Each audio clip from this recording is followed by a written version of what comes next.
A lone teenage girl wanders the ruins of a once thriving world, a rifle clutched in her trembling hands. Survival is all that matters now. She scavenges through an abandoned store, grabbing whatever supplies she can find. Then, a voice, someone calling for help. Her heart pounds as she follows the sound, finding a wounded man hiding in the shadows with a gun. He lowers his weapon, but she doesn't budge. He's holding something. The man hesitates, then reveals his hand. A flash of light bursts. She pulls the trigger. She checks his hand. A crucifix. Her breath catches. What has she done? Months earlier, she lived an ordinary life. School. Friends. Crushes. Her name is Cassie. But everything changed the day the alien ships arrived.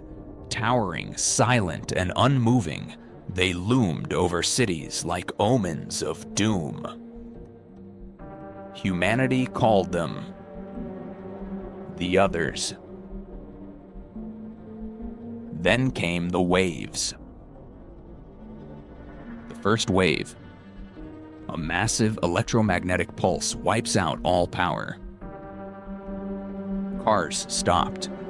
Planes fall from the sky, killing millions.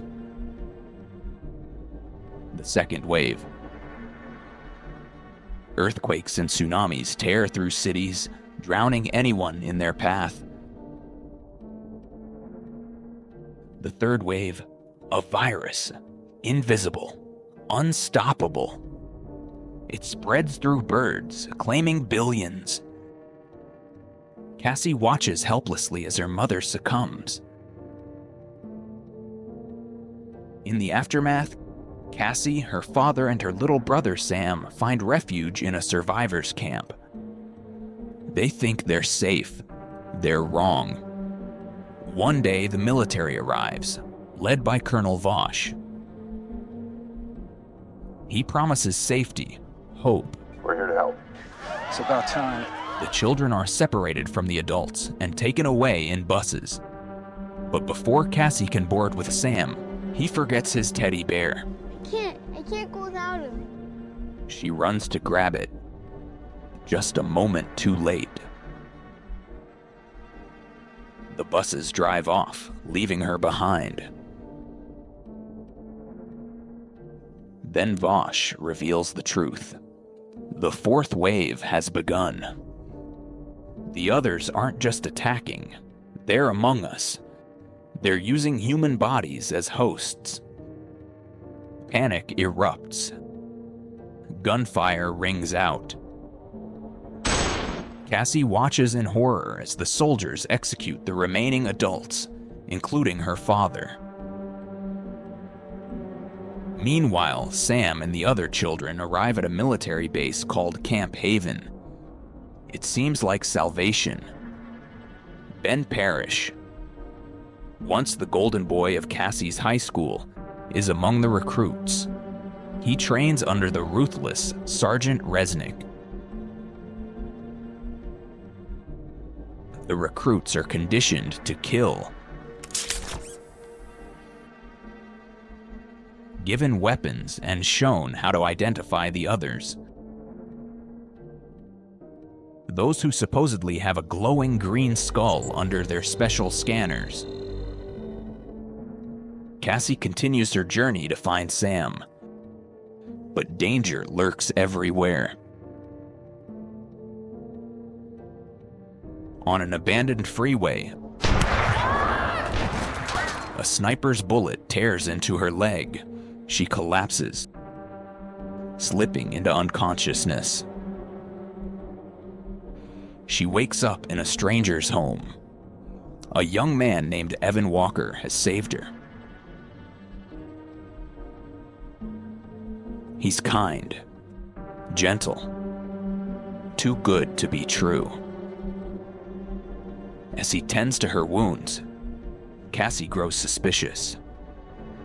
Evan warns her she won't survive out there alone. She still can't trust him.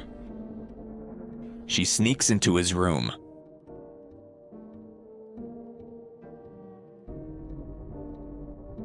Just to find her gun. He hid it. She runs. But before she can escape, Evan reacts with terrifying speed, faster, stronger than any normal human. Evan isn't what he seems. Back at Camp Haven, the recruits are sent on their first real mission. Armed and ready, they storm an enemy stronghold. Through their helmets, they scan the targets. Glowing green skulls appear. They open fire. But Ringer isn't convinced. Without warning, she rips out the tracker. The squad freezes. Her skull glows green. Ben hesitates, then yanks out his own tracker. His skull glows too. Then it hits them. They weren't fighting the others. They were the fifth wave. Everything they believed was a lie. Ben makes a choice. He won't be their pawn anymore. Cassie discovers Evan's secret. He's part others. But something about her has changed him. His love for her is making him human. She doesn't stick around.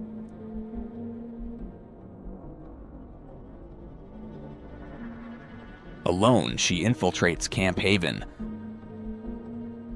blending in as a new recruit. She runs into Sergeant Resnick. Cassie doesn't hesitate. In a brutal battle, she finally overpowers the woman. She takes her down, ensuring she'll never manipulate another child again. She crosses paths with Ben, who tells her that he knows Sam.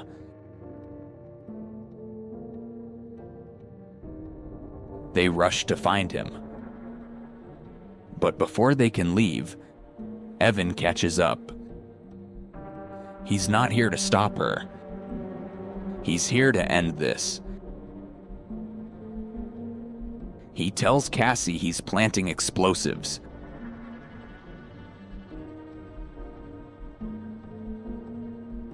Camp Haven is going down.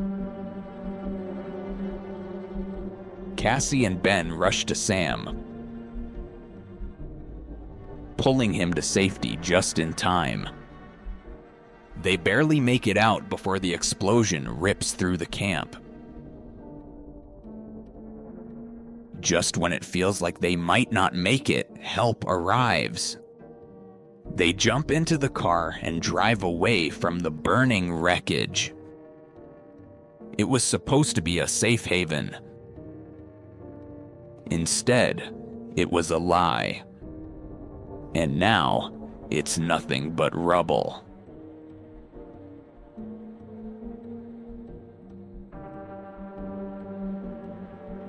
The battle may be won, but the war has just begun. What would you do if everything you believed turned out to be a lie? Let us know in the comments, and hit that subscribe button for more screen shorts.